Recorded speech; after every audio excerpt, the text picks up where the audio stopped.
the town newspaper.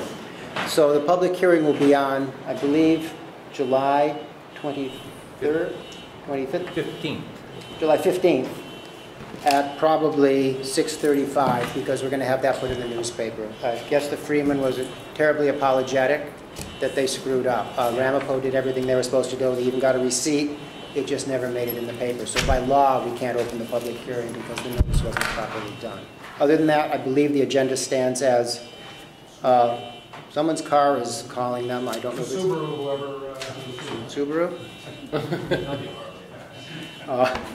I'd like to have a motion to accept Art's meeting notes. So moved. Second? Second. All in favor?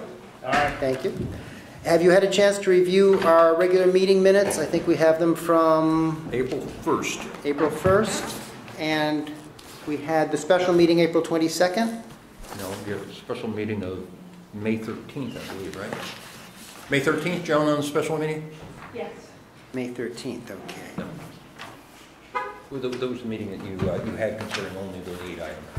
Yes. That's the set of minutes. Okay. I hope people had a chance to read them. Could I hear a motion to approve the minutes of April 1st and May 13th? So moved. Second? Any discussion or amendment additions? All in favor?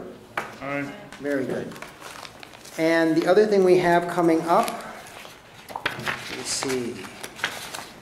Yes, later in the meeting we will be rescheduling, starting up. Yeah, this is under the business session, Michael.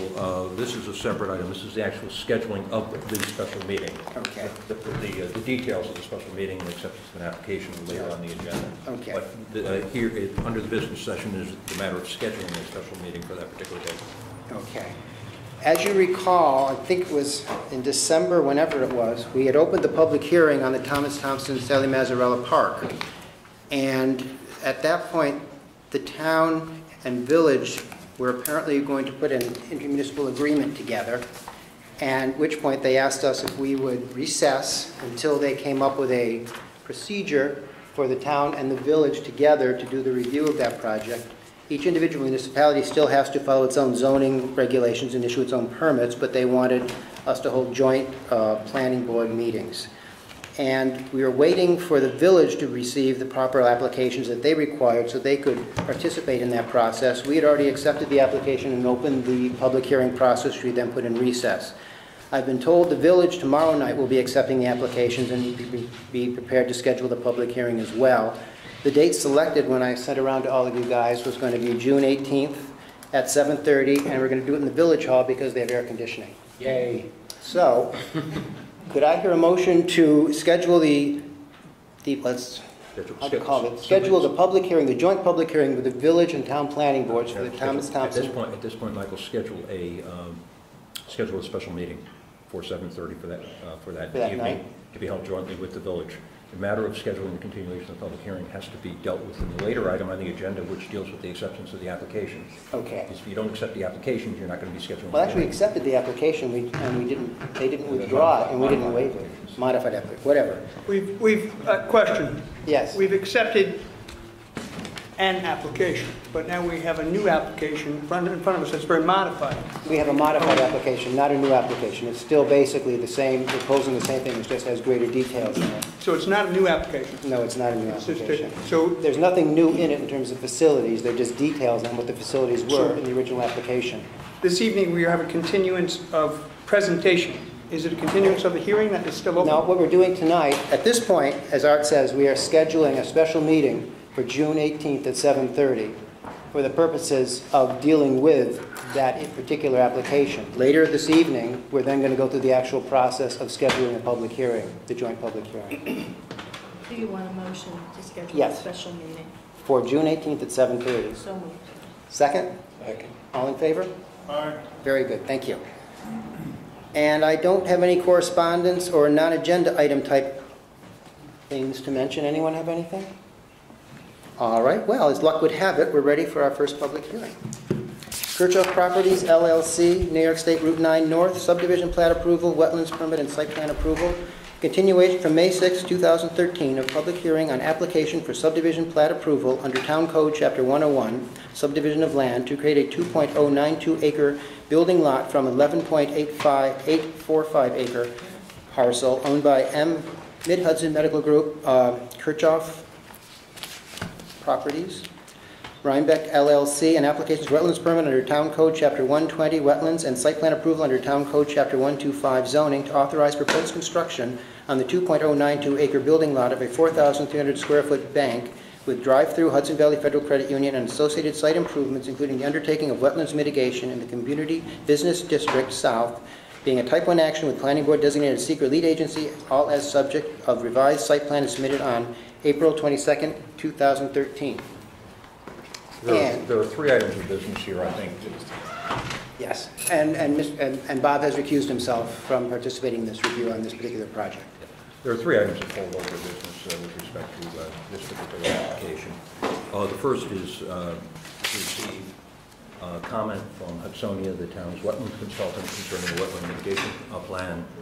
Secondly, to receive input from the applicant regarding their best faith efforts to comply with the town, to balance the town lighting regulations vis-a-vis the state safety banking and ATM regulations.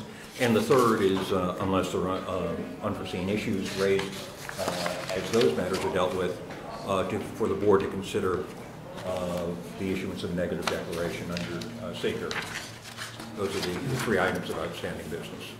So I guess the first thing for you guys is the lighting discussion.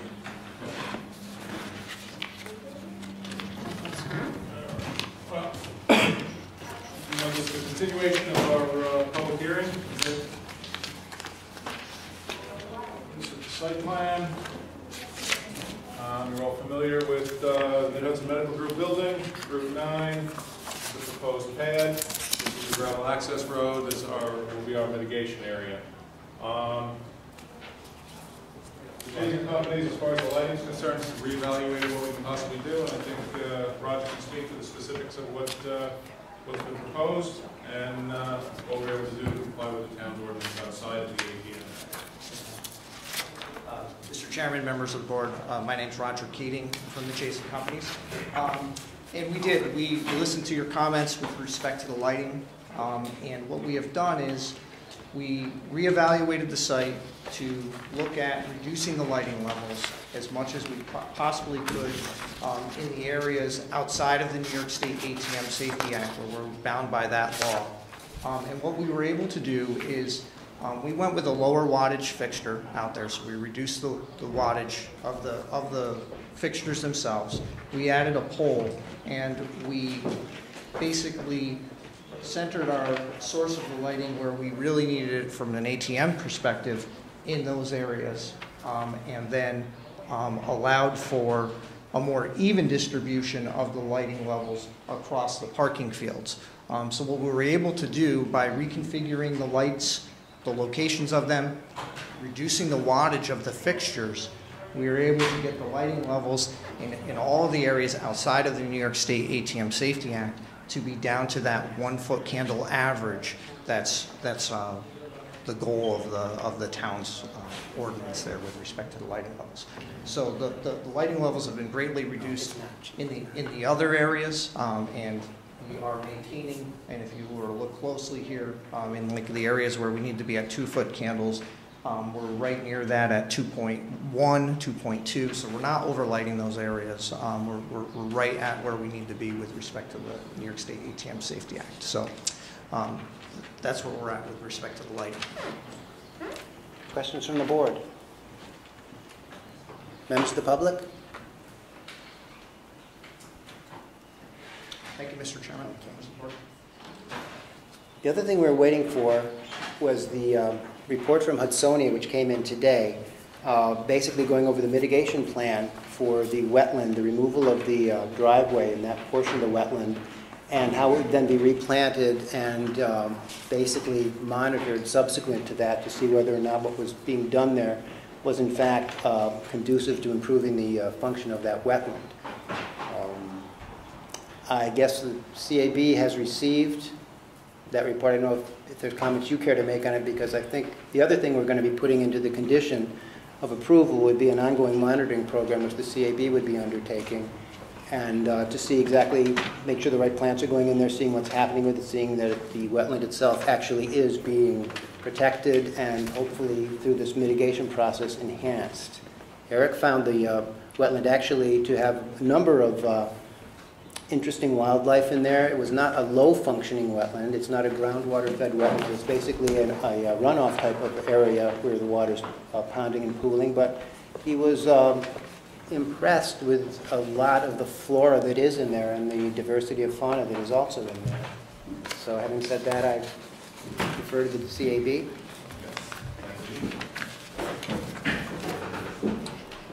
Jeff Romano, the chair of the Town of Rhinebeck Conservation Advisory Board. We got the report today. We concur a lot with what Hudsonia found. One of the questions we have is about the delineation of the wetland itself. As it's drawn here on the map, the nearest corner is about 15 feet from the wetland, which means from 90% of the buffer is being impacted. So if we get an independent delineation, this will answer the questions as far as where the wetland actually exists, and then the impact on the buffer. If the wetland is another 15 or 20 feet this way, then we're in the wetland. So we need to find out. Well, we got that from the Army Corps of Engineers. Yeah, that was the one thing we did ask is if they could get confirmation from the Corps, since it's a Corps wetland. And I've been informed that the Corps did indeed actually send a representative down, not to do a JD because that would have been a more extensive process and we probably don't need that for this particular process. But my understanding is that they did confirm the delineation of the wetland as it currently exists. One of the problems Eric had is that apparently when they went in to do the boring tests to see what was in there, the soil types and all, they eliminated almost all of the wetland flags. So Eric couldn't tell exactly what the delineation was. And also in his report, he said he had sent out some plans to see if the wetland did exist over there. Yes.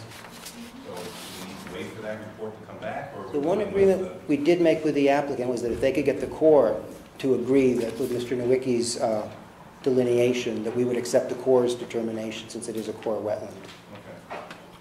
What information do we, or what form of confirmation do we have from the Corps? I know we don't have a JD, but do we have a letter from the Corps confirming, basically confirming Michael's delineation? If I may. Concurring with, or whatever you want to say. In January, as you know, I'm sorry, Mike Nowicki, biologist You're for on the camera project. here, I delineated the wetlands, Yeah. did the other stuff.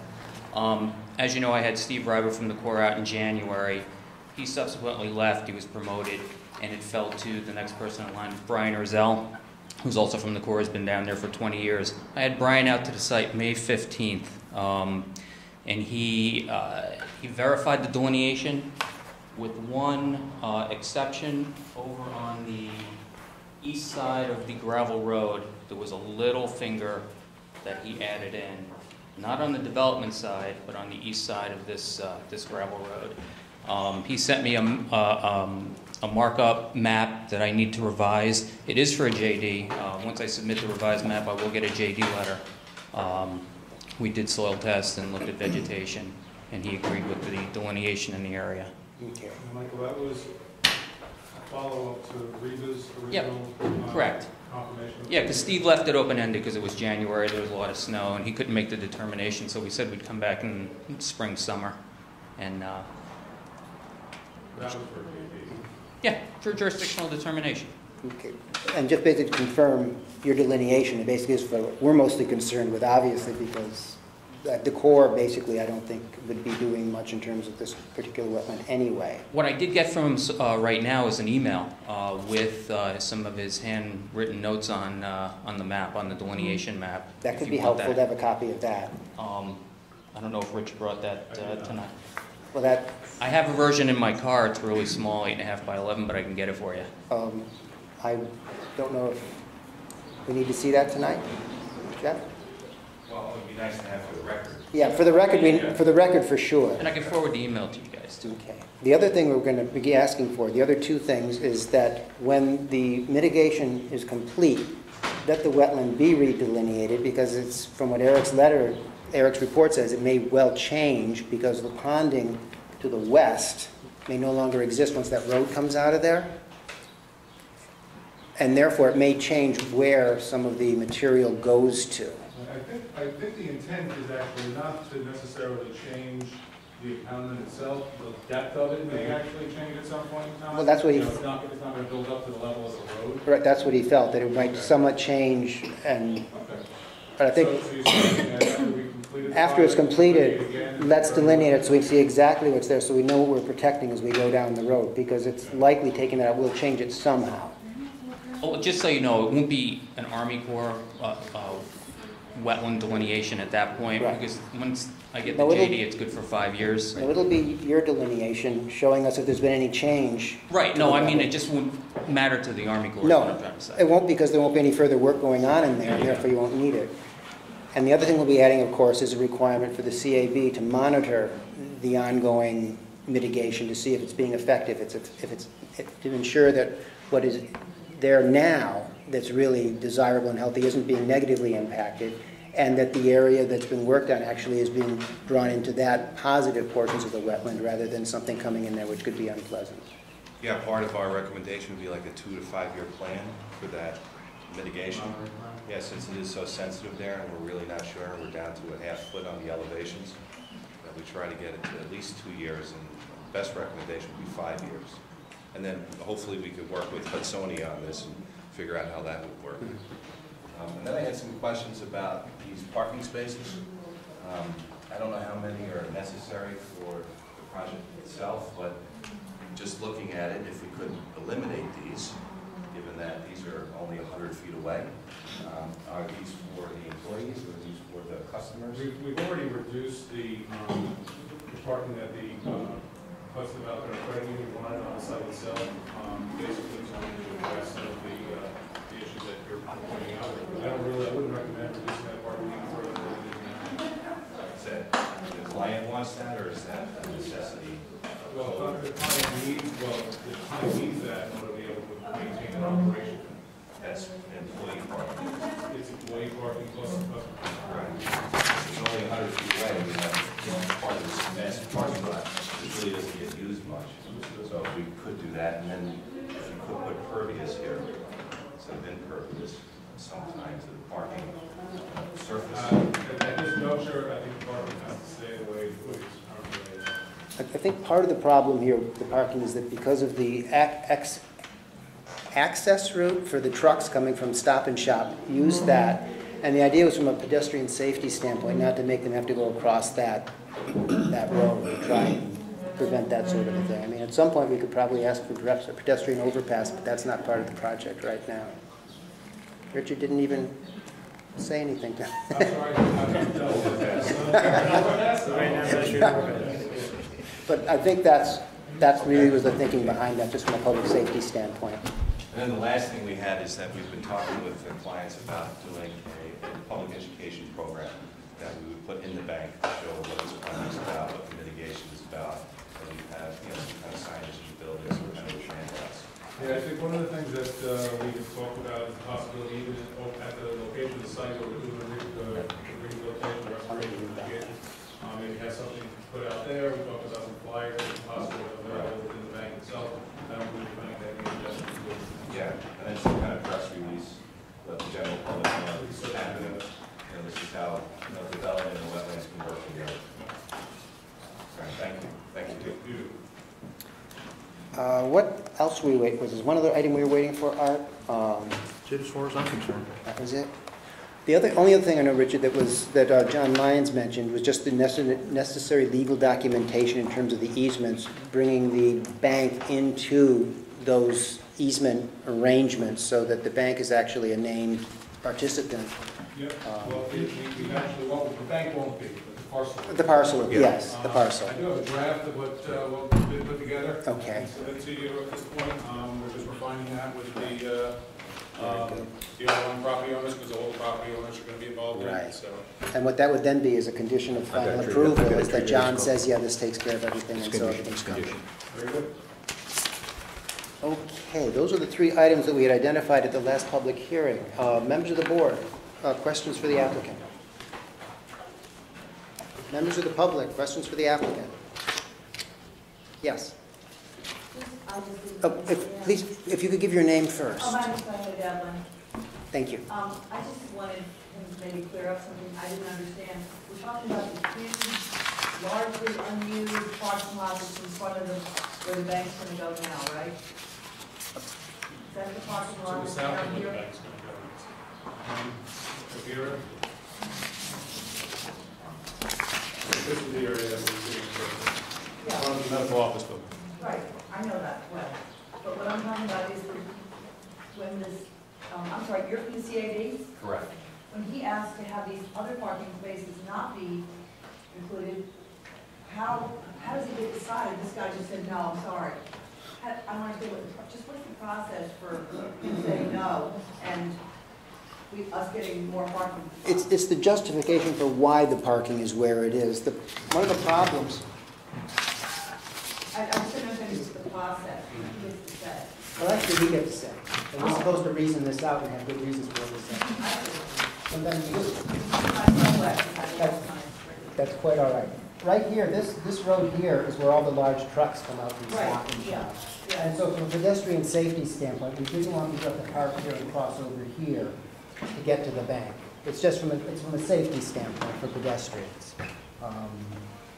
That's one of the primary concerns we have here. As I said, at some point, a pedestrian overpass would be a wonderful idea, but that's not part of the plan, or something like that. But that was the main concern, because this is the main road for the trucks to get out of here from Stop and Shop. They go in behind, they load, they can't turn around, they can't come back out, they have to come out. It's also two-way traffic there. Yeah, there's also two-way traffic there, yeah. So, that was the thinking. It's unfortunate, it's a very large open parking lot, and it's really not tremendously well set up for pedestrians. And we just didn't want to make it any more, Now we have more parking. yeah, unfortunately, it's a bad situation, public safety situation.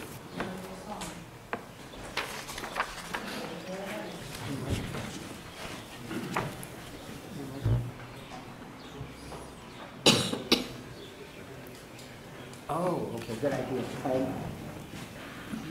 I'd like to interrupt the proceedings for just a moment. For those of you who came for the Ramapo public hearing tonight, the Daily Freeman failed to print the public announcement. And they've sent a very nice apology letter, and they screwed up. Ramapo didn't. But by state law, we can't open the public hearing because legally it hasn't been publicly noticed, even though those of you who are here, I'm sure, got the certified letters. So the public hearing is being rescheduled for July 15th at 6:35. All of you who got certified letters are going to get regular letters, just to make sure everyone who got the certified letters who's not here knows that, and it's going to be put in the Daily Freeman. If we could open the public hearing, we would, but by state law, we're not allowed to because it wasn't properly noticed, and there could be people who would have read it in the newspaper and not gotten a certified letter who would like to be here and obviously won't know to be here. So for those of you who are here for that, that's what happened, and that's why we can't open that public hearing tonight. Yes? I assume that there will be no approval. There will be no nothing. On this issue. The only thing we'll do tonight is if we have received anything from the engineers and all, we'll just share it with the applicant so they can, be prepared at the next meeting to reply to things. But there will be no public comment taken from anyone, no. No, there won't be approved or disapproved before the 15th. Oh, no, no. No, there's no public hearing. We can't even do secret. We could do nothing until the public hearing is opened and we've gone that process. No, we can do nothing on this application. Yes? Yeah, I just had a question. I'm sorry, that one. So they won't be making any presentation? No, Not no. making They'll, presentation. nothing tonight. They're just waiting here to see if our town engineer had anything to share with them, just for them to go back and look at for the public presentation to make sure they Just can. so we can be assured, we might as well leave, because we won't get any information at You'll- all That's from their presentation. Absolutely, nothing. By law, we can't take comment from anybody, because people might want to be here who don't know about it, and therefore they would be. They could, if they wish to stay in here, if there were any comments. That Oh, could from the be- engineering It may or firm. may not be Yeah. informant. It certainly would tell them if there Right. were any issues Do you raised. know but- if there's a response? Is there a comment letter I from don't know. from the acting town engineer? According to the town clerk, no. So there's nothing. So there's, Okay, so so there's there's nothing. Because the planning board has requested 2 technical reports, one Yeah. from a wetlands consultant. We understand that field review is not occurring until Wednesday, and the second being from the acting town engineer. We've We received- understand that report has not been received. Right. So there's So I actually... guess everyone, including the applicant, Can leave. can confidently leave and enjoy a beautiful evening. Yes. Question on the date, for those of us who were able to be here tonight but are not able to be here on that date, how does that? Written comment? Do written comment. I think, and I think it may also be safe to assume that unless everything is wrapped up that night satisfactorily, the public hearing will be continued until the third Monday in August. Our meetings go to the third Monday starting July because of the holidays at the beginning of the month, like the 4th of July and Labor Day and things like that. But you will be receiving, anyone who got a certified letter will be receiving a non-certified letter informing you of the date and everything. And I apologize for, and the Freeman sincerely apologizes for the inconvenience.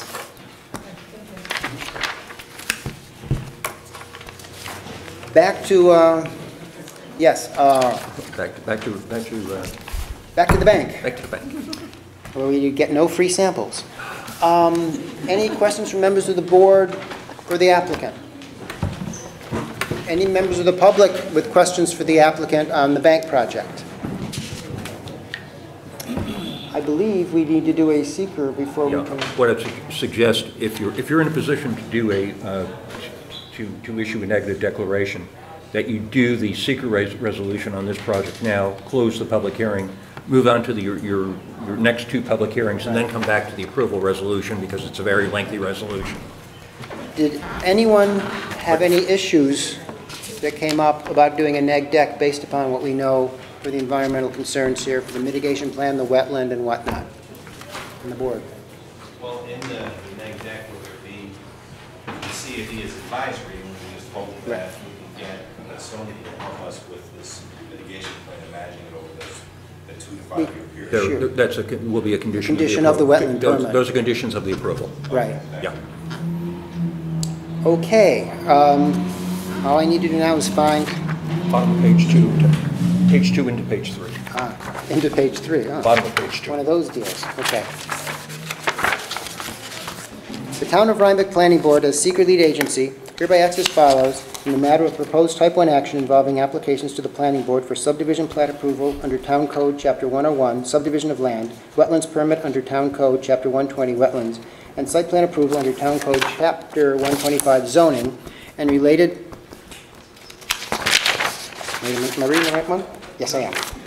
And related permits, approvals, compliance determinations from other involved agencies to authorize the creation of a 2.092 acre commercial building lot from within an 11.845 acre parcel and the development thereon of a 4,225 square foot banking facility with drive-through component and associated site improvements, including the undertaking of a wetlands mitigation plan within the Community Business South District, wherein a banking facility of less than 8,000 square feet is a permitted principal use subject to site plan review and approval. All is set forth or otherwise described within a 12-sheet compendium of subdivision and bank pad site lot 2 site plan drawings, a stormwater evaluation report, and a water supply and sanitary sewer service assessment, each by the Chazen Companies, exterior architectural plans by Moria Architects PC, wetland and habitat report, and wetland delineation report with survey map by Ecological Solutions LLC, and other supporting documentation set forth in the record, including but not limited to proposed amended versions of sewer flow agreement, water access agreement, declaration of easements, and cross easements for utilities and infrastructure, and a full EAF Part 1.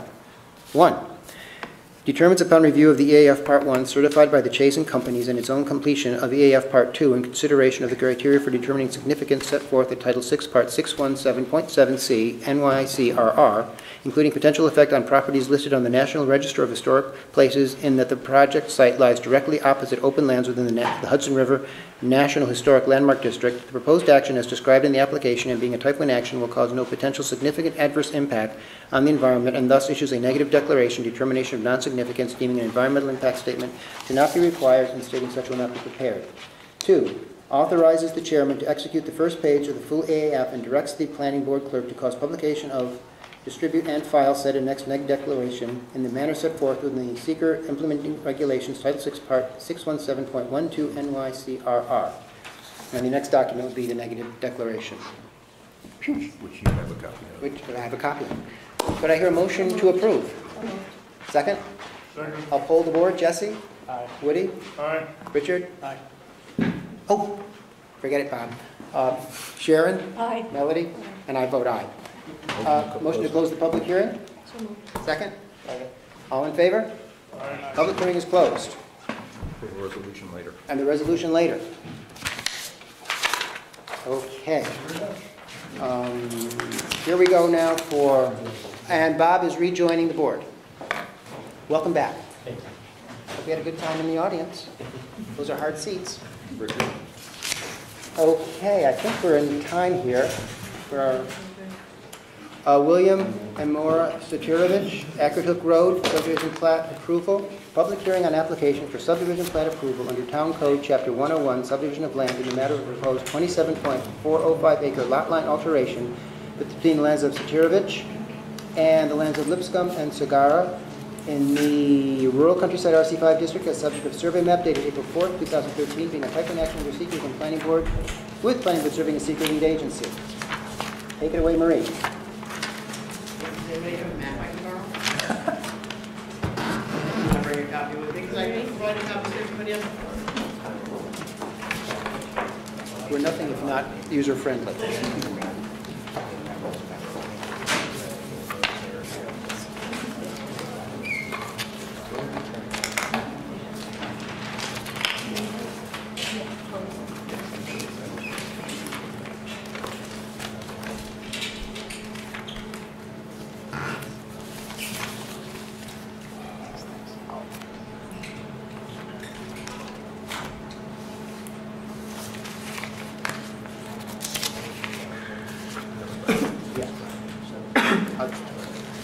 And Marie, we're all set with public notice that got printed, it got all that good stuff? What I did bring tonight, I wrote a copy of public notice, I'm going to return receipts. And public notice, I did bring the certified mailing receipts to Joan. Okay, so that's fine, that's fine. But it was in the newspaper, I actually wrote a copy of the newspaper that was. Which is very wise because of, Yeah, sometimes these don't come for the. Joan gave an approval nod of the head, so you're good. That's right. Okay. Oh yeah, and excellent signs, by the way. Oh, thank you. I'll always have a fallback position, I guess, if my surveying doesn't pan out. I'm Marie Welch. I'm here representing Bill Sakaravich and Moira Sakaravich, who are in the process of hoping to convey a parcel of 27 acres of their land. They own 54 acres with about 100 feet of frontage on Ackert Road, and they would like to sell a part of that land to their neighbor, Chris Lipscomb and Monique Sagara. And the property that would be conveyed will clear up a formerly unusual formation. Mr. Sakaravich had many dreams for this piece of property, including tying it to a neighbor and building a subdivision, and it would never have worked. And so he now has talked to his neighbor and would like to convey him a piece of land that basically follows the neighbor on two sides. What Mr. Sakaravich would retain would be a 27-acre piece of property that is to the east of both the land that he's conveying and other lots that he's conveyed in the past. I did meet with the members of the planning board, and we walked every square inch of the property at their request. And the issue, basically, I think everybody agreed that this makes perfect sense to conduct this lot line alteration. It really only affects the two people involved. The piece of property on the south and on the east belongs to Lockwood. Theirs is a rather large piece of property. Their house is remote from this particular area. And the Reichert subdivision on the west is already existing. I think there's a vacant lot as part of it, but it's an existing lot of record. So what this will do is clear up the rather unusual lot line, bring it out to original exterior stone wall boundaries, and basically clean up the property lines. I know Melody and would you guys care to give a report on your day in the woods? Our report is voluminous. It's the right thing to do. I have no problem with that. I'm sure nothing wrong with these proposals. No, it makes eminent sense to do this. And also Mr. Lipscomb and Ms. Sagara, I think their intention is to be able to restore some of the stone walls in there that formed the original property lines going back historically, which is an admirable goal to see that done. There's a lot of them. It'll be a long project, but I mean, it's a beautiful piece of property, but the way it was configured before was just a mess, and this really cleans it up, and we didn't see any issues at all. Members of the board, any questions for the applicant? Members of the public? Yes. Gary Lockman, the adjoining property owner. The southern part of the lot that will be retained by Sakaravich, as you probably know, is this quite beautiful chain of pools. And because of the way this is laid out, virtually that entire segment will all be outside of setback requirements between water bodies and lot lines. So that forces all the development into the north end, which is horrific. So if there's got to be a subdivision, it's the right way to do it. Please support it. Thank you. Anyone else? Sally? I would just like to say that this is a wonderful, wonderful piece of property, and I think there was so much frustration with the possibility that there may be development there, and I think this really benefits the existing landowner and the community. I think it's a great opportunity. Well, one of the things we also noted when we were out there is, you know, if you're looking at this property, you're looking at the Lockman property, you come across 9, you get to the Mensch property, you know, there's just a tremendous amount of open space there, biodiversity, and the fact that this is going to continue to be protected really has a tremendous benefit to the entire community. And when you get in there and you realize how much open space is there, you just don't see it from the road, you drive by. But when you walked every square inch of it, you really get an appreciation for it. So you're so correct, Sally. This is really an important asset that we're happy to see protected. CAB, have any comments? No, I mean, we concur with everything that has been said. There's really nothing more to add. It makes perfect sense to do this. To congratulate you on putting this back together again. It's a great event. Any other comments from anyone? Well then, I will read another draft seeker resolution. I'm sorry, was this Hello. the recreation park? No, this is the Sakaravich Lipscomb Just checking. subdivision. Sorry, I'm late. Okay. The Town of Rhinebeck Planning Board, as seeker lead agency, hereby acts as follows in the matter of a proposed type 1 action involving an application to the Planning Board for subdivision plat approval under Town Code Chapter 101, Subdivision of Land, for authorization of a proposed 27.405 acre lot line alteration between lands of Sakaravich and the lands of Lipscomb and Sagara in the rural countryside RC5 district. All is depicted on a survey map entitled Amendment to a filed map number 7418-B. Lot line alteration prepared for William Basilio Sakaravich and Maura Louise Sakaravich, prepared by Marie T. Welsh, land surveyor, and dated April 4th, 2013, including notation that the 27.405 acres is land to be combined with adjacent lands of Christopher L. Lipscomb and Monique A. Sagara, document number 02201, 1804, field lot 1, filed map 7418A. Hope you got that down. To become part and parcel with said lands by consolidation by legal instrument. 1. Notes that the proposed action involves solely an alteration in the boundary between adjoining parcels and does not involve any proposed construction or other redevelopment that would alter the setting of the National Register listed historic property found in the Sakaravich lands. 2. In consideration of the above circumstance and the application of the criteria for determining significance set forth in Title VI, Part 617.7c, NYCRR, determines upon review of the full EAF Part 1, certified by Ms. Welch, as agent for William and Maura Sakaravich, and its own completion of the full EAF Part 2, that the proposed action will not cause any potential significant adverse effect on the environment, and thus issues the annexed negative declaration, determination of non-significance, stating that an environmental impact statement is not required and will not be prepared. 3. Authorizes the chairman to so execute the first page of the full EAF and directs the clerk to distribute the negative declaration in the manner prescribed in Title 6.617, 617.12 NYCRR. The next document will be the negative declaration. Could I hear a motion to approve? Second. Any discussion? I will poll the board. Richard?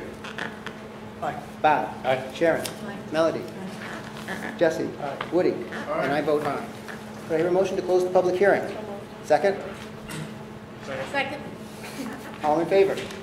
Very good. The public hearing is closed. We will have a resolution after we do the next public hearing. All righty.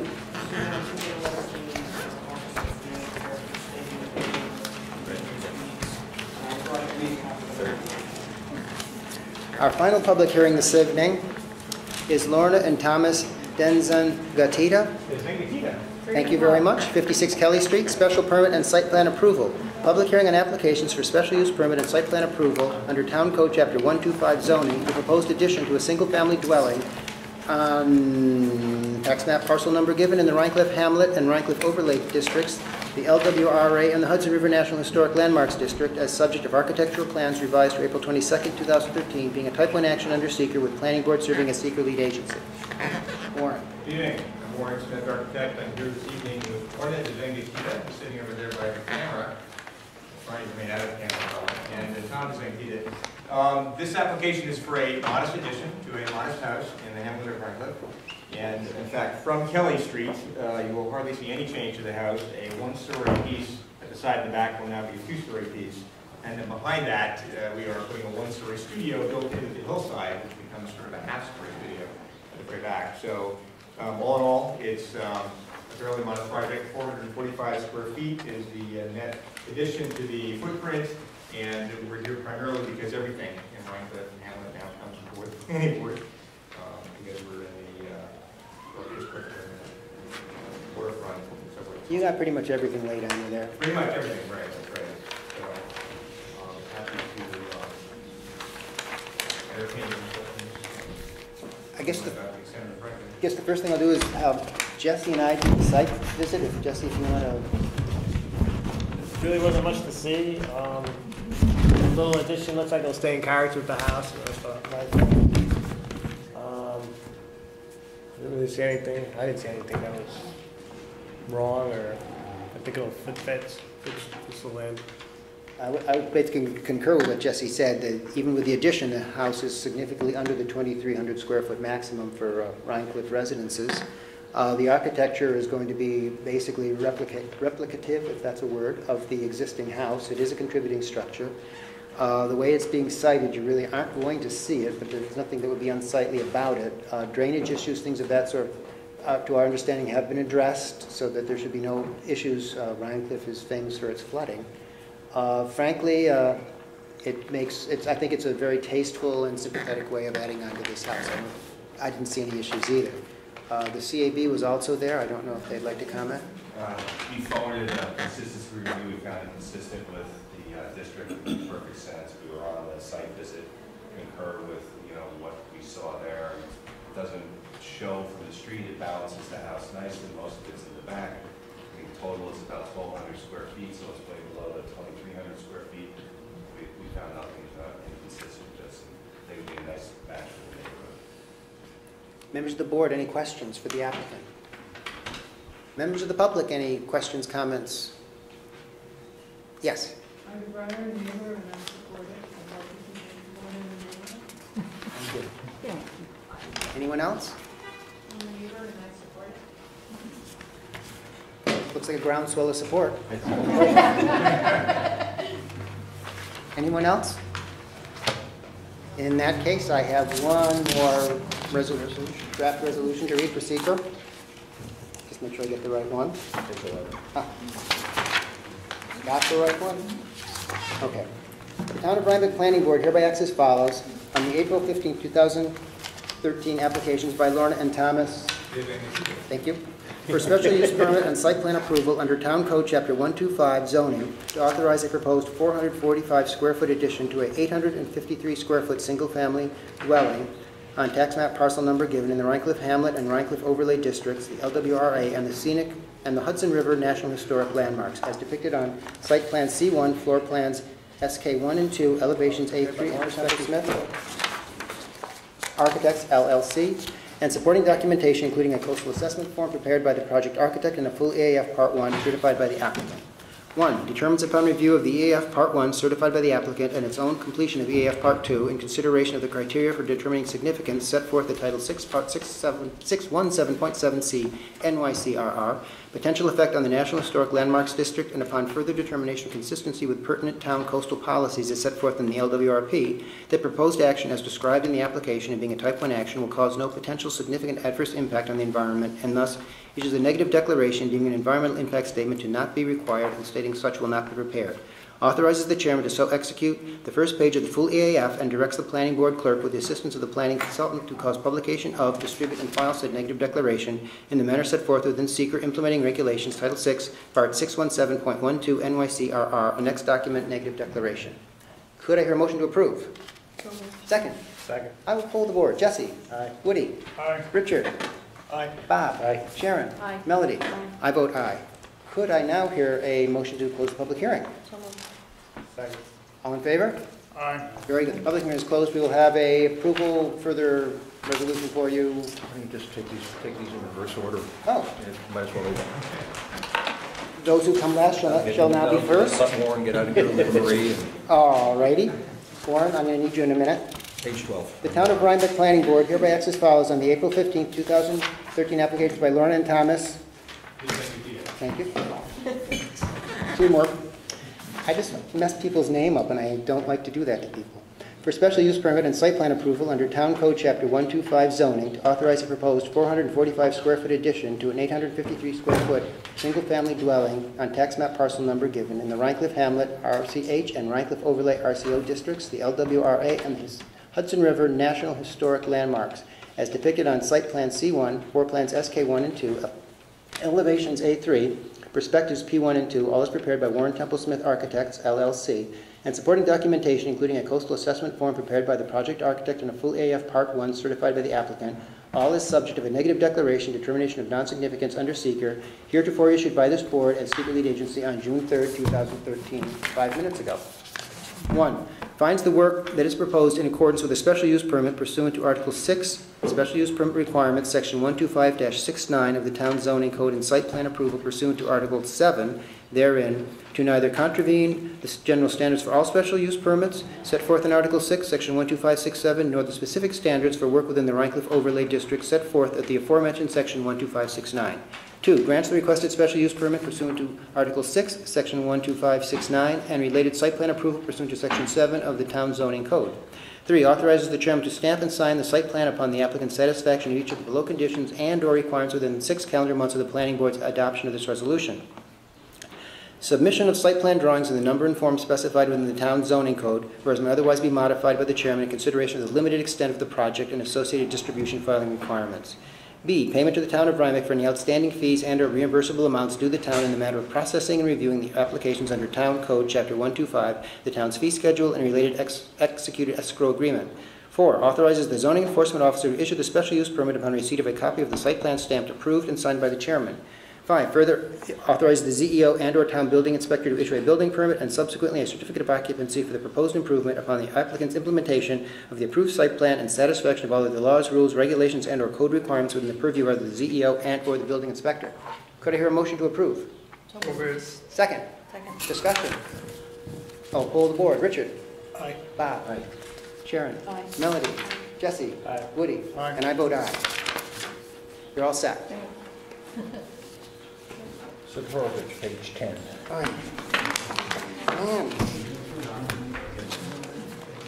The voice will be gone soon. Okay. The Town of Rhinebeck Planning Board hereby acts on the, and we need to fill in the date for the application. I don't have that right with me. We will fill that in. Application by William and Nora Sakaravich, Marie T. Welsh, Land LS agent, for subdivision of plat approval under Town Code, Chapter 101, subdivision of land for authorization of proposed 27.405 acre lot line alteration between the lands of Sakaravich and the lands of Lipscomb and Sagara in the rural countryside RC5 district. All is depicted on a survey map entitled Amendment to Filed Map Number 7418-B, lot line alteration prepared by William Vasilio Sakaravich and Maura Louise Sakaravich, prepared by Marie T. Welsh, land surveyor, and subject of a negative declaration, determination of non-significance, heretofore issued by the Planning Board on June 3, 2013. Approves the William and Maura Sakaravich minor subdivision lot line alteration under Town Code Chapter 101, subdivision of land, as set forth above, and authorizes the chairman to stamp and sign the subdivision plat upon the applicant's satisfaction of each of the below conditions and/or requirements within 180 calendar days of the Planning Board's adoption of this resolution. 1. Submission of subdivision plat drawings in the number and form specified within the Town Code Chapter 101, including thereon all required stamp, seals, certifications. Stamping of the subdivision plat is non-jurisdictional subdivision or for filing purposes only by the Dutchess County Health Department. Submission for review by the planning board and subsequent recording in the Dutchess County Clerk's office of the drafts of a consolidation or merger deed whereby the 27.04 acres intended for transfer from Sakaravich to Lipscomb and Sagara will be combined upon transfer with the lands of Lipscomb and Sagara. 4. Payments of any outstanding fees or reimbursable amounts due the town of Rhinebeck with respect to the submission, review, and processing of this application under Town Code Chapter 101, the town's fee schedule, and related executed escrow agreement. Could I hear a motion to approve? So moved. Second? Second. Any discussion? I will poll the board. Jesse? Aye. Woody? Aye. Richard? Aye. Bob? Aye. Sharon? Aye. Melody? And I vote aye. So, moving right along. I just told Richard. Oh. He'll be right up. Okay, he'll be right up. Yeah. I have to leave, yes. You have Are we to- doing the- Yes, Bob is once again going to join the audience. I just plan to recuse from the entire project. Okay, is that Richard? Okay. Okay. Michael, Yes. when we get to the numbered paragraph, major number of paragraph 2 concerning the wetlands, Yep. I have a couple of modifications which will relate to the discussions earlier this evening.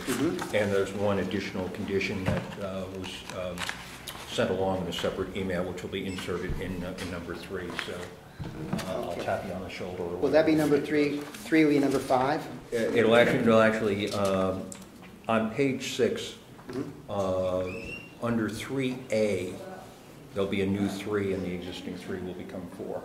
Okay, so that's, okay, it'll be a 3 in here, so when we get to that. That'll be the 4, addition. And that'll be 5. Okey doke. I will call upon you when we get to 2. Fine. Okay. The Town of Rhinebeck Planning Board hereby acts as follows in the matter of a proposed action by MHMG-KM Rhinebeck LLC and Kirchhoff Properties LLC involving the creation of a 2.092 acre commercial building lot from within an 11.845 parcel and the development thereon of a 4,255 square foot banking facility with drive-through component and associated site improvements, including the undertaking of a wetlands mitigation plan within the Community Business South District, wherein a banking facility of less than 8,000 square feet is a permitted principal use subject to site plan review and approval. The proposed action is depicted or otherwise described within a 12-sheet compendium of subdivision and bank pad site Lot 2 site plan drawings, a stormwater evaluation report, and a water supply and sanitary sewer service assessment, each prepared and/or compiled by the Chazen Company. Exterior architectural plans by Maury Architects PC, wetland and habitat report and wetlands delineation report with survey map by Ecological Solutions LLC, and other supporting documentation set forth in the record, including but not limited to proposed amended versions of sewer flow agreement, water access agreement, declaration of easements and cross easements for utilities and infrastructure, and a full AF Part 1 is the subject of a negative declaration, determination of non-significance, heretofore issued by the Planning Board as Secret Lead Agency on June 3rd, 2013. 1. In consideration of the application for subdivision plat approval under Town Code Chapter 101, subdivision of land, to create the proposed 2.092 acre commercial building lot from within the 11.845 acre parcel, approves the MHMG-KM Rhinebeck LLC minor 2-lot subdivision as set forth on a survey map entitled A Subdivision Map Prepared for MHMG-KM Rhinebeck LLC, prepared by Richard P. Hanbeck LLS and dated April 18, 2013, being drawing 3 within the aforementioned set of drawings prepared, God bless you, and not to be part of the resolution, and or compiled by the Chazen Companies, and authorizes the chairman to stamp and sign the subdivision plat upon the applicant's satisfaction of each of the below conditions and or requirements within 180 calendar days of the adoption of this resolution. A. Submission of subdivision plat drawings in the number and form specified within Town Code Chapter 101, including thereon all required stamps, seals, and certifications. B. Stamping of the subdivision plat as non-jurisdictional subdivision or for filing purposes only by the Dutchess County Health Department. C. Payment of any outstanding fees or reimbursable amounts due the Town of Rhinebeck with respect to the submission, review, and processing of this application under Town Code Chapter 101, the town's fee schedule, and related executed escrow agreement. Take it out. 2. In consideration of the application for wetlands permit under Town Code Chapter 120 Wetlands to authorize work within approximately 0.41 acre of town-regulated wetland and associated buffer, as described in the aforementioned reports by Ecological Solutions LLC, and subject of a May 15, 2013 pre-jurisdictional determination visit by Brian Orzel of the Army Corps of Engineers, such visit resulting in confirmation of the delineation by Ecological Solutions LLC, and including the undertaking of a wetland mitigation plan depicted on sheet LS1 entitled Landscaping and Erosion Control and Wetland Mitigation Plan Lot 2, prepared by Chase & Companies, dated January 21st, 2013. The Planning Board, I'll go on to, there are no changes here though, determines that the work proposed will be of no substantial effect on protected wetlands in consideration of the standards set forth at Town Code Chapter 120, Section 120-10. B, grants the requested wetland permit pursuant to said Chapter 120 of the Town Code is subject to the following prerequisite conditions and/or requirements. 1, filing of the aforementioned approved subdivision plat in the Dutchess County Clerk's Office. 2, modification of sheet LS1 to address to the satisfaction of the town's wetland specialist, Hudsonia, and the Planning Board Chairman comments set forth in Hudsonia's review memorandum of June 2nd, 2013. 3, payment of any outstanding fees or reimbursable amounts due the town of Rhinebeck with respect to the submission, review, and processing of this application under Town Code Chapter 120 of the town's fee schedule and executed escrow agreement. C, requires as a condition of said wetlands permit the installation of depicted soil and erosion controls prior to the start of site disturbance and the workmanlike maintenance throughout the site development and construction period. D, further requires as a condition of said wetlands permit programs be established for the Conservation Advisory Board to monitor the effectiveness of the mitigation plan, of the approved mitigation plan, and explain its purpose to the public. And B, that there be provided that the replacement of any plantings installed as replacement of any plantings installed as part of the approved wetlands mitigation plan be guaranteed for a period of 5 years from the time of their installation. Okay. Great. That's nice, thank you. In consideration of the application for site plan review and approval under Town Code Chapter 125 zoning, inclusive of the aforementioned compendium of subdivision and bank pad site, Lot 2 site plan drawings, stormwater evaluation report, water supply and sanitary sewer service assessment, each prepared and/or compiled by the Chase & Companies, exterior architectural plans by Mori Architects PC, and other supporting documentation. A, the Planning Board approves the application for site plan approval and authorizes the chairman to stamp and sign the site plan upon the applicant's satisfaction of each of the below conditions and/or requirements within 6 calendar months of the adoption of this resolution. 1, filing of the aforementioned approved subdivision plat in the Dutchess County Clerk's Office. 2, grant of the aforementioned wetlands permit. 3, securing of approval by the Dutchess County Health Department for the proposed sanitary sewer pump station and force main connection. 4, securing, oh, wait a minute. Was there another 3 in there? My 3 is, I just gave you the 3, which was the securing of health department. Oh, okay. Yeah. Which is already here. Yeah. Okay, 4. Yeah, all 3 became 4. Yeah, payment. No, actually, no, the securing of approval is already here. You already had it here. I thought you had a new 3. Oh, okay, I changed it. You got the revised version. Yay. Thank you. We're good. We'll continue. That was 3. This will be 4. Okay. Payment of any outstanding fees or reimbursable amounts due the town of Rhinebeck with respect to the submission, review, and processing of this application under Town Code Chapter 125, the town's fee schedule and executed escrow agreement. B, in taking this action, the Planning Board further finds that the site illumination levels proposed have been reduced to the minimum levels necessary to comply with New York State regulations concerning lighting of ATM facilities. 2, advises the applicant that exterior signage has not been considered as one of the elements of the application for site plan approval, and to the extent intended must be the subject of a separate application for sign permit filed with the zoning enforcement officer. 3, authorizes the ZEO to issue a certificate of occupancy for the proposed 4,225 square foot banking facility with drive-through component and associated site improvements upon the applicant's completion of all work set forth on the approved site plan, including the wetlands mitigation plan component and the satisfaction of all other codes, laws, rules, or regulations in the purview of the ZEO and/or building inspector, including but not limited to the requirements of the New York State Uniform Building, Construction, and Fire Prevention Code. Could I hear a motion to approve? So moved. Second. Second. Any discussion? I will poll the board. Richard? Aye. Sharon? Aye. Melody? I just see the empty chair. I thought I should call a name. Jesse? Aye. Woody? Aye. And I vote aye. You're good to go. Good to go, that's all of them, we'll all have one resolution. I hope to God they're all in that one resolution. What about the tram?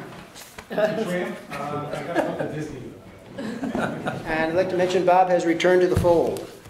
Thank you all very much, I appreciate your help. Take care, We'll Richard. get any results as quickly as possible.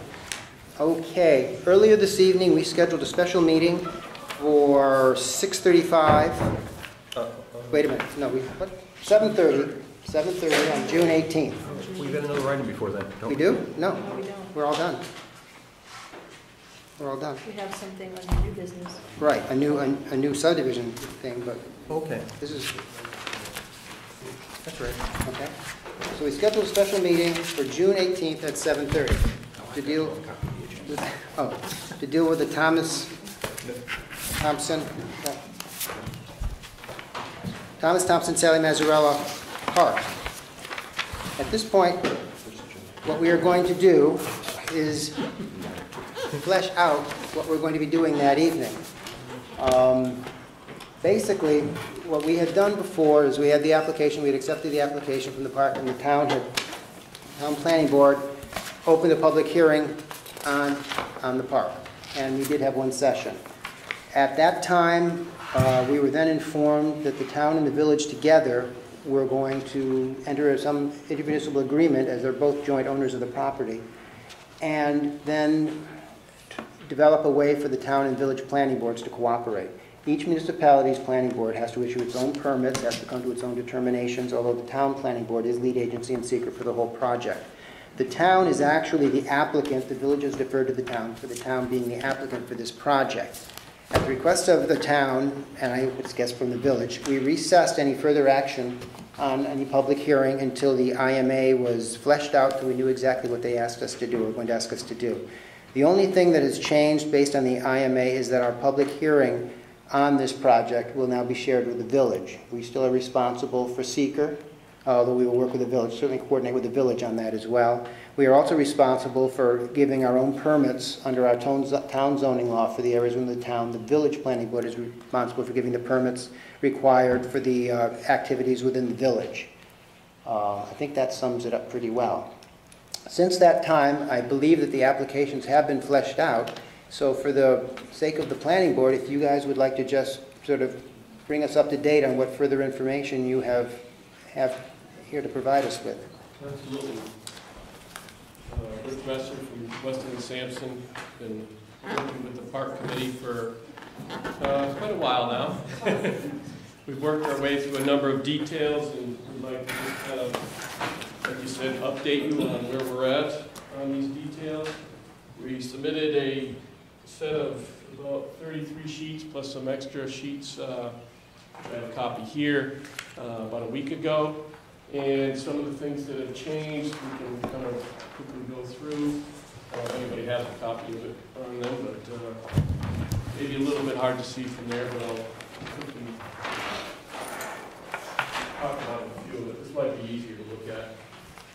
The final entryway has not changed, it's been consistent throughout, but what has changed is the final location, or the entrance to the library. It's moved a little bit south, and they're aligned, not completely shown here, better shown on our detailed plans, but been aligned a little bit better with the library circle, and a little bit easier to get into.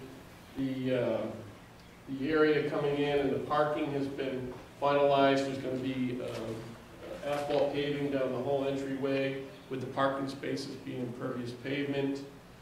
There's going to be a pavilion at the end, which Frank will have more details, and a nice little patio area out front and out back. And then the parking to the further south along the ball field is all going to be impervious pavement. So those are kind of some of the details that have been shown on the plans. The proposed skate park, the final details haven't been figured out, but what we've done is allowed for collection of stormwater and handling of stormwater from there. The idea is it's going to most likely be a bowl shape. So we're allocating and figuring that we're going to be collecting that stormwater and having a cistern and level spreader and some ways to handle that. The final details, we've laid out all these as far as where we're going to be putting them and the approximate sizes, but we'll be finalizing that with our final stormwater calculations. The Great Lawn was talked about, the two fields, the proposed multi-use synthetic field, That's all been consistent and the same.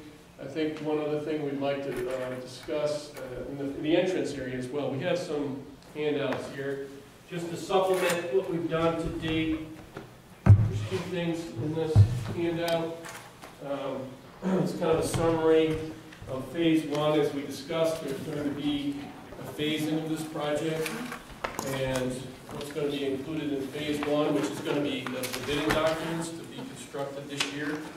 It's summarized on the first sheet, and then the final signage that has been back and forth with the details and how the lighting is going to be done is shown on the second part of the handout. So, if you want to quickly look at the signage, it's consistent, but the final wording has been finalized, and also the lighting of the sign is going to be upward lighting with controlled cutoff so that doesn't go above the wall. And that's shown in the night view of the handout. So there's also the consistency on the sign. The second sign leading to the library and down towards the park will also be is in the handout, which is still has been consistent. That signage will be here and here at the entrance of the park. I don't know if you want to go through the phase one construction components just to talk about the details of what's actually going to be built, really what the bidding and the process is going to be later on in the summer, which is on this cover sheet, but if you'd like to go through that at all. Yeah, I think we would save it for the public hearing, then you can do it once for everybody when we have the public hearing. I don't know, Sally or Frank or Aaron, do you have any other details you want to add? No, I think you highlighted. You were looking for the phase. Right, exactly. This is one thing we'd asked for. The other thing was a more detailed financial fiscal analysis report, which has also been prepared. I know subsequent to a discussion was had with a couple people from the park. That's also been submitted by Ted. I have a question about the phase one basic components. Sure. There are certain components laid out very specifically in the master plan years ago. One of them is the infrastructure. So obviously we'll need electric and everything out at the ball fields. Will those be, is that electric considered in this infrastructure, or are we just supplying electric to the pavilion? Well, there's going to be conduit placed in areas that we're considering later, so we want to, if it's going to be final, we want to be digging it up again. I hope it's final, because you're submitting a plan right now. No, so saying, are you running the electric out to the ball fields? No. Okay. Simple things like the grading of the ball fields, grading of the multi-use soccer field, the purchase of bleachers. This is all in the original master plan, phase one. None of that seems to be here. It seems the only focus for phase one seems to be this new pavilion. Is that correct? Is that safe? No, what's in here is based on the available budget and trying to make sure that the main components of the infrastructure is built under phase one. So that was the focus of this summary here.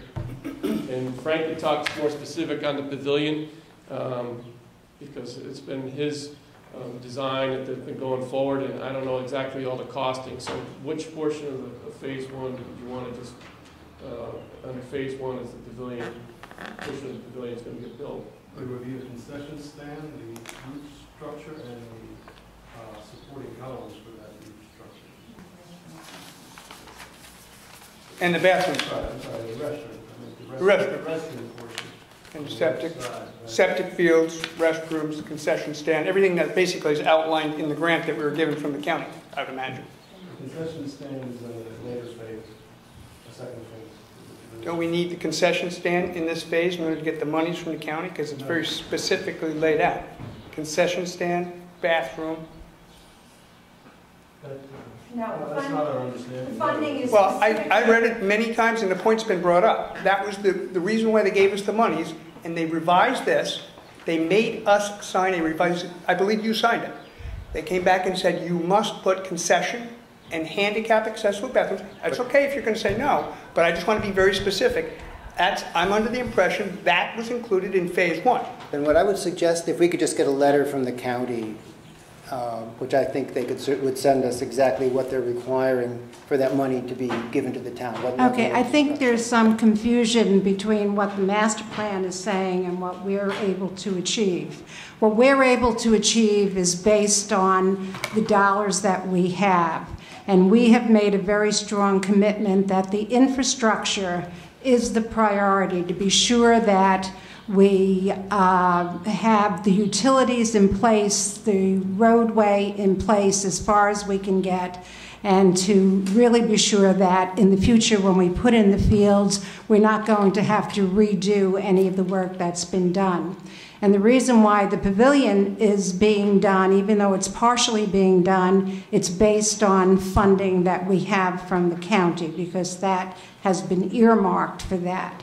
The concession stand is not part of what the county is funding. The county is funding the restroom. And I've talked specifically, I've sat down with Ann Saylor. She understands that the portion of the building that has the restroom, it has to be handicapped accessible, that is what they're going to be looking at. So that's what we're able to fund at this time. It would be great if we had the dollars for the concession stand. We do not have that now, and that will be the next phase of development. And I'd be happy to get something from Ann Saylor. That would be great. Okay, great. Clarification. The list that was just provided of phase 1 construction components does not deal with the pavilion in any fashion except extending conduit to it. Is there a second list of phase 1 construction components? Yeah. Because this only deals with bringing the lighting conduit, the electrical conduit, and a water line to the pavilion. It does not deal at all with any of the, call it the substructure, even the substructure of the pavilion. I think I can answer that, because I've talked to Aaron all. Weston and Sampson, two different, you know. Well, I know, but I know why. Weston and Sampson is handling all the engineering on the site, with the exception of the pavilion footprint itself. So everything up to the footprint is Weston and Sampson. This is the list they were able to put together based on their work. The pavilion is also part of phase 1, but it's not Weston and Sampson. Frank is handling. Exactly. But it is phase 1. Okay. So I think, you know, there needs to be clarification just as to what extent the pavilion is included in phase. Right. You know, We'll add a bullet on the bottom to say, right, by exactly. others, just to make sure it's clear. And then God talk about bless. the details. And then just attach a sheet detailing what that may entail in phase 1. Okay, so you should all have may I buy that in a copy of these plans. This is the pavilion which we mentioned, which is at the southernmost portion of this phase. It's right along an existing hedgerow, just south of the baseball field. So I tend to think of it as a pavilion, as a gateway.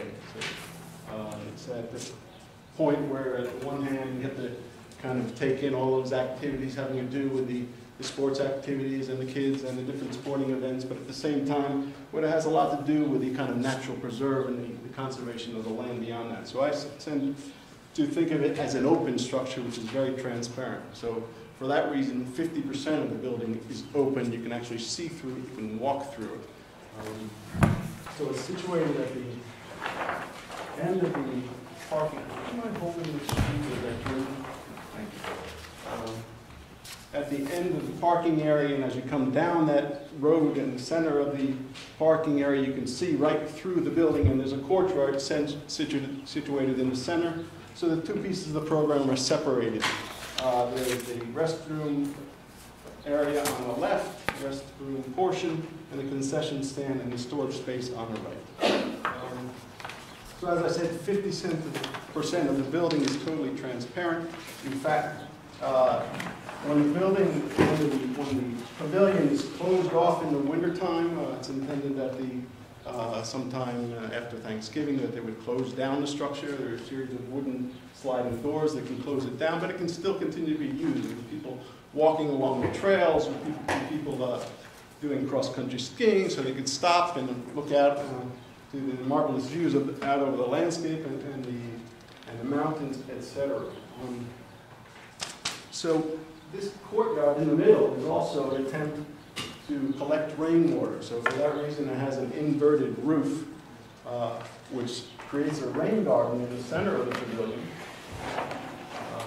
So we're now able to recycle that rainwater. We can use that rainwater even for watering the vegetation in the interior. So we've seen the roof which slopes down. There would be a layer of gravel underneath that central courtyard area to allow that water to slowly drain into the terrain. And in terms of the materials, thinking of a wooden structure similar to a lot of the agricultural structures or farm buildings, kind of post and beam buildings, which we see a lot in the area. So it would be an exposed wooden structure with tongue and groove sheathing, etc. All of that would be visible. There's a kind of loggia element along the back, which allows people to walk back and forth and observe the landscape. There's a large terrace on the back as well, so that kind of children who are taking place or people who are taking place in the sports activities have a place to sit outside and enjoy refreshments or just the view. The roof materials intended to be a kind of zinc finish standing seam roof, which would become weathered over time. Speaking with the company which manufactures this, it said this in less than a year will become much more muted, kind of a pewter color. In terms of the wood siding for the exterior, we're looking into different possibilities for the exterior, some kind of a textured facade which will allow a bit of light and shadow. This is not going to be the actual finished color, it's a bit too yellow. Something more like a honey color, more leaning more towards the brown rather than that yellowish color. This is an early view, early perspective sketch, which has been modified over time, but it just gives you an idea of how you can see through the building and how the angled walls tend to draw you into that courtyard area. This is a landscape plan. What we tried to do is accentuate the existing natural elements, which are really this hedgerow. Because I think of that as really the beautiful element there, which separates and continues down to the other areas of the park. And the fact that we're putting this courtyard in the middle is somehow we're trying to compensate for the fact that there's a building here now, and we're creating a little, piece of nature there captured within the building itself. So there would be some kind of ground cover, which is able to grow in that kind of moist atmosphere of the rain garden. And just a simple, one single, very transparent tree, which would be, not grow too large and just kind of ornamental piece in the middle of the courtyard. We're going to use pervious pavers, pervious pavement type on the exterior of the building. The portion is going to have pavers to allow handicap access to the restroom area. Eventually, we'd like that to extend to the whole entire exterior of the building. For the time being, because of financial restraints, we're using the fine gravel. There are landscape walls, which are low fieldstone walls where people could even sit on the exterior. The last sheet is just a phasing plan, which shows how we intend to phase the construction of the pavilion. So there is the restroom wing with its roof structure, which would be built, and then the second phase, the concession stand, the loggia on the back, and the terrace elements, the retaining wall, and the terrace area. In terms of lighting, we're considering a type of lighting which is kind of low impact, high efficiency on the exterior, low maintenance, and it's something that would not escape beyond the confines of the building itself. So it would be subtly lit, the exterior spaces that used to be. Solar panels, we're fortunate to have a south-facing roof, so that the slope of that roof even facilitates a solar gain. So we're using that. We have spoken with a local vendor, and that they are commenting that with about 12 panels, we can generate about almost 100% more of the electricity needed for the building. And there's a system in place with Central Hudson now. I think it's called remote metering, where you can even use that and that credit for the extra energy generated, not only for this building, but for other buildings within town. So you can even consider perhaps putting more panels on the building, it becomes like a solar farm, you know, depending on the budget, or as it becomes available, we can add panels. We're, we're using all sustainable strategies, I think, throughout the whole project, and on the gradient floor as well. So that solar energy we can use to heat the coils, the water that would be running through the coils would be gradient slab. I guess the one question I had is, in terms of the stormwater for the pavilion, has it been integrated in with the stormwater plan for the entire park? Yes, the idea of the rain garden is to reduce as much as possible the runoff from the building profile within the roof. But in the case of a storm situation, a 25-year storm, where there's an excess amount, it has a piping system, and in case of emergency situations, that can be led down to the runoff that's being collected to the rest of the park. And that we've allocated some areas where the final calculations and things have not been completed yet. Okay. So there'll be an integrated stormwater plan. Okay. And all the features.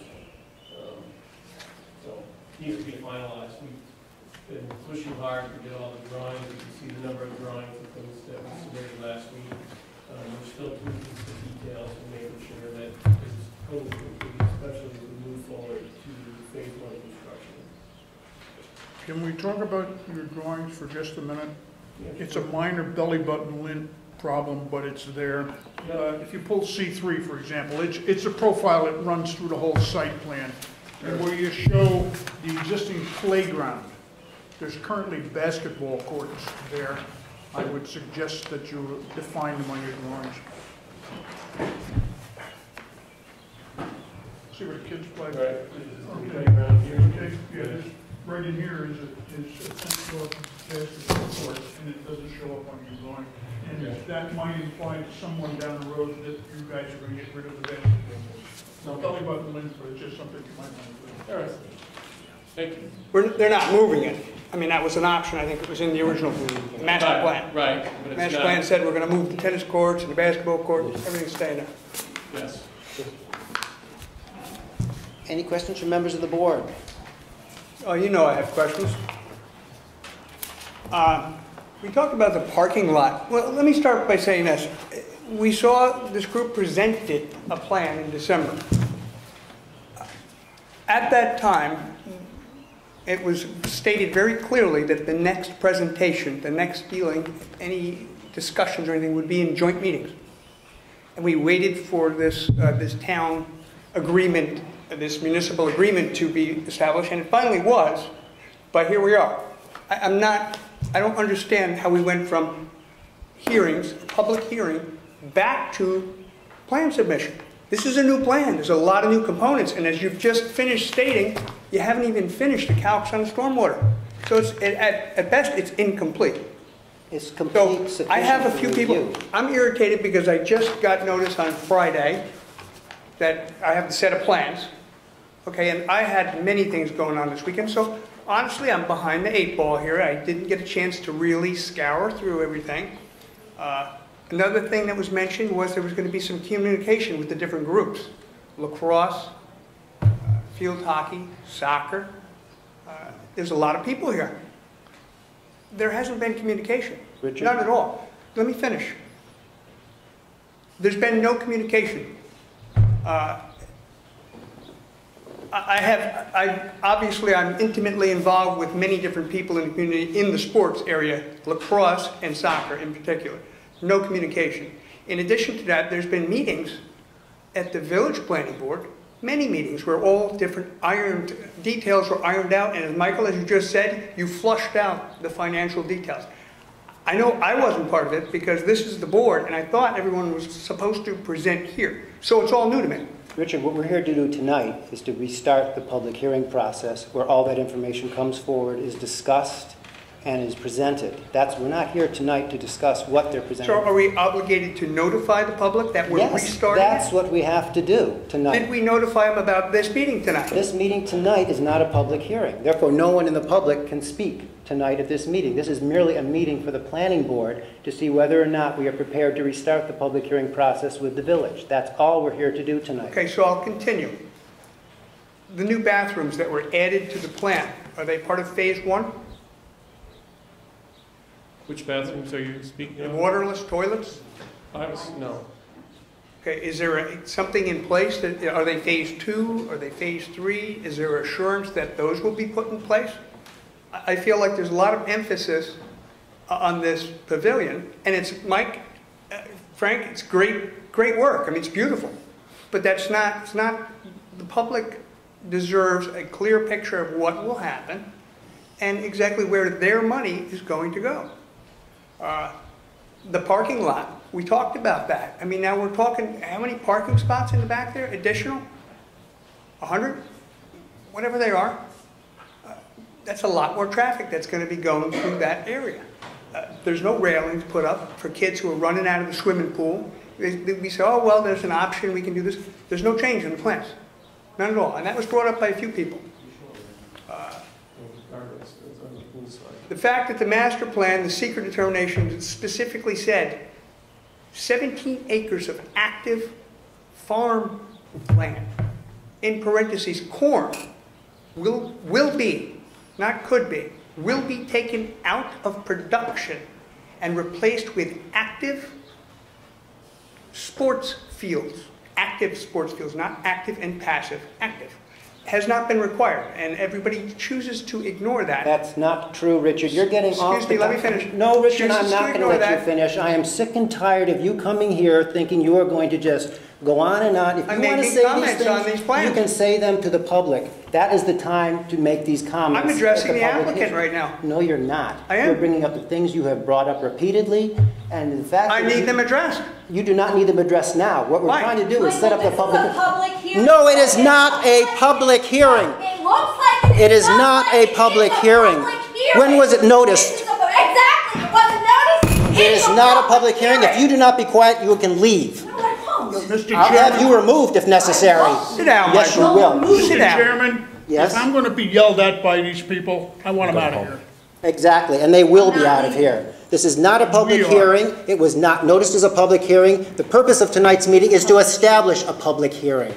We are No, it's submitting not. a set of plans tonight, and I have comments about them. Is there anything inappropriate about that? If the comments are going to continue down into details that are appropriate for the public to hear, I'm asking yes. about very high-level details. You're submitting a plan. I would like to know. Apparently, you went through the financial analysis of this. I went So over I'm with them asking and met about- them and gave them questions which they will be presenting at the public hearing for people to Okay, so comment on. I'm going to want answers for this at the public hearing. Absolutely. And I know many other people who had no clue about tonight's meeting. And, you know, honestly, this little committee has been running around and hiding on everyone and getting their work done. So I'm concerned with financial aspects also. And you should be. And the And you public bet I hearing, they should will be, brought because I'm a forward. taxpayer. So let me finish my questions, please, Would you sir. stop yelling? I'm being yelled at. Stop. Your I'm being behavior yelled at, before too. this board has been atrocious, and I'm prepared to call a vote to schedule the public hearing where you can make your comments in front of the public so they can also hear what you have to say. I believe tonight's meeting was accepting a set of plans. The plans have I'm already going to been go on accepted. for record saying they should not be They have accepted. already been accepted, No they were not action. withdrawn. These are not the same plans. These are updated plans. They're updated plans. They did not withdraw the original plan. They should be withdrawing the plans. I realize that would entail recirculation of everything, and it would be very inconvenient. But therefore, that's why this tonight should be a public hearing, a continuation of public hearing.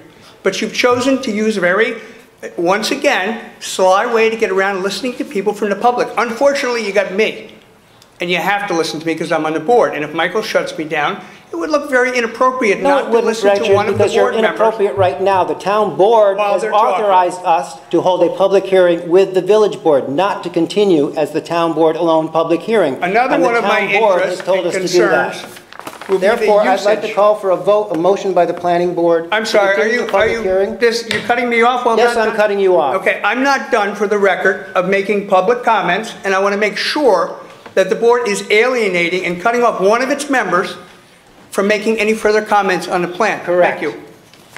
I'd like to hear a motion to continue the public hearing with the village planning board, open the joint public hearing on June 15th at 7:30 p.m. No, wait a minute. June 18th. June 18th. At 7:30 p.m. at Village Hall for the purposes of opening the public hearing as ordered by the village and town boards in the intermunicipal agreement. This is not a public hearing tonight. We were not legally allowed to have another public hearing. Oh, I know, it's been like all the other meetings that we've had. Could I hear a motion to that effect? So be it. Second? All in favor? Aye. Aye. Any opposed? I'm opposed. One opposed. Carried. Notification will take place. Opportunity to speak, and I just want to know how to speak. Yes. For the record.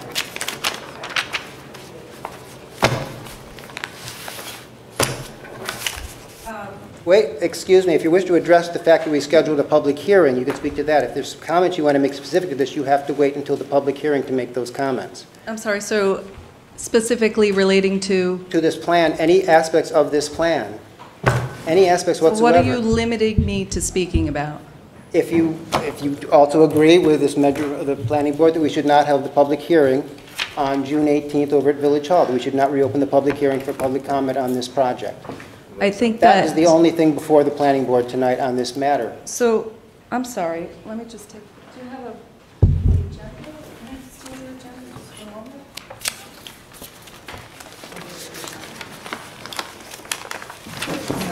The agenda reads that the plan is under for procedural resolution providing for the town planning board acceptance of related applications under the Town Code Chapter 125 zoning and scheduling a joint public hearing with the Village Planning Board.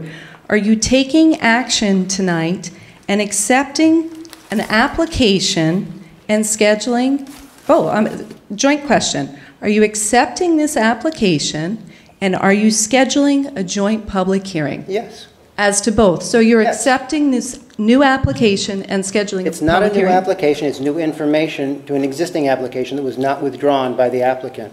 And it's not a public hearing. Semantics. And it's not a public hearing. But semantics. You're accepting whether, I'm considering it a new application, but you're accepting this application at this point, and that's what the vote is on? I'm accepting it as updated information on an existing application that was before this board that was neither withdrawn nor acted upon by this board to either approve or deny it. But you haven't voted on accepting the application here tonight.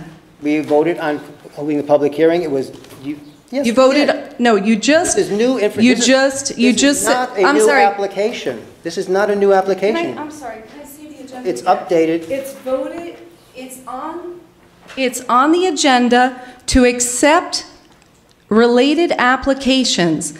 Is there a motion that the planning board is taking right now to accept related applications under the Town Code Chapter 125? Is there a motion before you that you're voting on tonight on that specific? Let me just break it down. My question is there a motion before this board accepting a related application under the Town Code Chapter 125 zoning? Is there a motion that you're voting on? We do not have a related application before us. We have an updated information on an existing application. We're accepting the updated application. We're accepting updated information. But I didn't hear a motion on that. I don't believe we needed one. We already accepted the application. This application has many new components. I don't understand how you can say you can't accept it. Richard, Then why is it on the agenda? Why is it on the agenda to accept? If you want an explanation, we will give you one. I can explain that. I've asked Michael to recognize me a couple of times in that regard, and there's been a lot of banter back and forth, obviously, going on. In preparing the agenda, I prepared the agenda in consultation with Joe.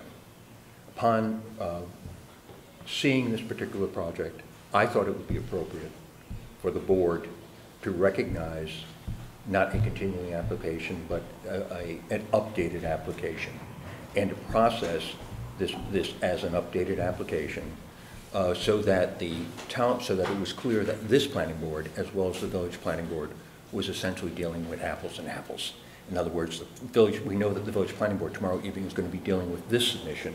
We know that this board dealt previously with a different submission, revised, and it has been either revised, modified, updated, whatever.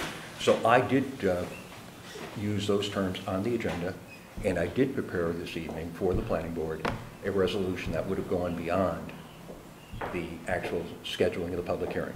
Okay, It would have, one, recognized the fact that the applications have been updated, recognize that the applications as updated now include a very specific listing of the Phase 1 construction components. And in order to ensure that processing occurred here, it precisely in parallel with what I anticipate the village will be doing, I had provided that we would deal again with a referral to the county, call for consistency determination with respect to the WAC, and all of those kinds of things. Obviously, the board, by majority, is determining this to simply be updated information, continuing of a prior application with no need to recognize or accept the application, but to be able to move directly to the schedule of the hearing. So that's the explanation of. So by moving forward with a joint meeting, it's presumed that you've accepted these revised plans. It's like subsumed in. It has to be that. Okay, I just want to make sure that that's clear. That in scheduling the joint public hearing. Because the village, right. Because the village planning board was not comfortable with moving forward on the prior plans, therefore it has to be assumed that in order to have a joint public hearing at this time under the intermunicipal agreement, that both boards have to be comfortable with the plans. In order to move forward, we needed a new plan. Okay, so, but I know we just keep talking, but I just want to make it crystal clear that accepting, by the motion to proceed with the joint hearing on June 18th, it's subsumed in that is that you've accepted these revised plans. For purposes of discussion. Right. Or presentation at the hearing or whatever. Okay, so that's all part of the same motion. Yeah. Okay. All right, so towards that end, I'm urging the planning board not to schedule the public hearing, that it wasn't properly noticed, and you have no right to do any action on this without it being publicly noticed. You proceed as you wish. I'm not going to argue with you. You have no right to proceed, and that's all I'll say.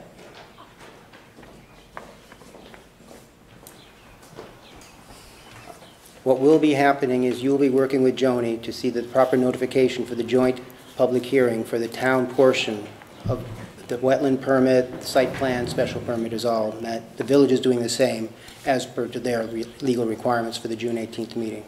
This, of course, assumes the village does decide to proceed tomorrow night. Under the intermunicipal agreement, which of the two municipal governments has responsibility for noticing and related requirements? That should have been dealt with in the agreement. Each one is apparently individually. It's been, yes. And simply noticing that it's a Exactly.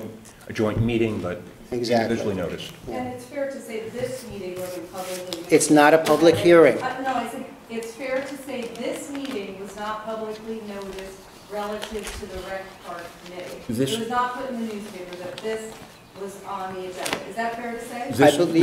This meeting was posted on the agenda. It was not on the agenda on the website. Well, it should have been. Today, It was supposed to be. It wasn't. Supposed to be. That's interesting. It was supposed to be, and I received it as part of this. It's not a public hearing. I understand. That's your position. I'm just clarifying. It was not in the No, it newspaper, wasn't. and it was not on a public website, but I checked today. It was supposed to be on the public website. It was not supposed to be in the newspaper. I'm just saying you have no right to proceed and schedule the joint. You are mistaken. We have every right to schedule a public hearing. Stop you. I'm just telling you. Jones you have checking no the right. posting I know right you're now. a board, you'll vote the way you want. You have no right to proceed to schedule the joint public. And I believe you're mistaken. And you can say, and you can disagree with me. And what is your purpose of delaying it? Should we continue with the? No. Yeah. No. No, I'll take that as a moot question and drop it. I thought I was clear at the hearing what we were looking for. We were looking for the public comments to be incorporated into the revised plans. 250 names were submitted asking for new recreational fields. None of that is on the revised plan. 17 people appeared here a week before Christmas asking for more athletic fields, and none of that is on the plan. Nobody at that hearing spoke about making the pavilion bigger or better, but that's what has been done. And again, Mike, great plans, great plans. But none of that. They're better, but they're not bigger, I can assure you that. They're But smaller. none of that. The pavilion is smaller than the previous. We have the addition of a patio and everything, it's beautiful. None of that was addressed at the public hearing. All of the public's comments were ignored. That's why I'm upset. No. You want to incorporate plans that have athletic fields? I'll step aside.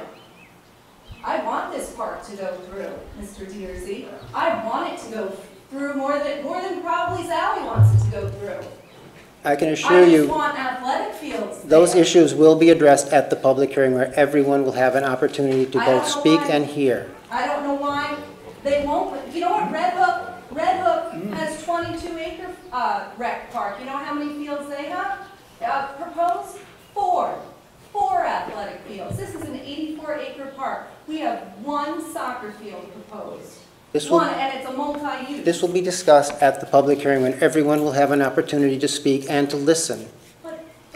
That's what it's all about. December 17th, 250 names were before you, 17. And we were asked by the town board, to recess until they came up with an intermunicipal agreement with the village to proceed on how we were going to permit this, how we were going to continue the reviews. That's why we put the thing into recess. I'm not looking to, Mr. Dearsy, I'm not looking to delay this, but I think the public deserves what they've asked for, and they're not getting it.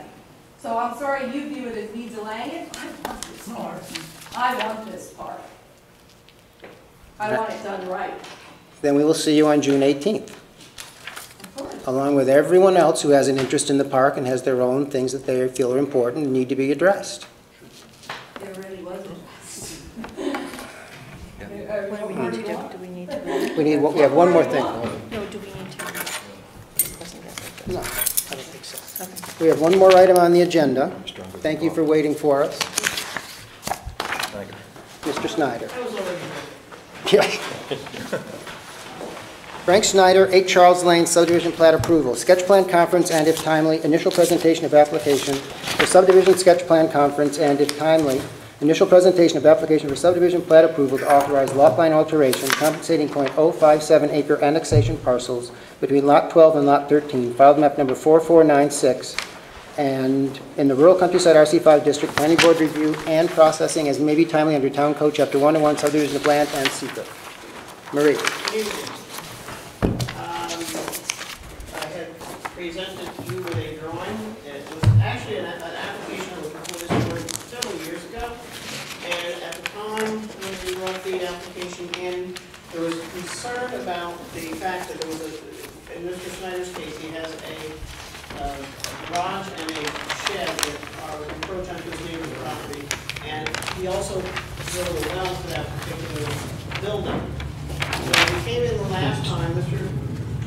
Snyder was hoping that he might be able to do a lot line change where he could bring the line into, the buildings into conformity with the property line.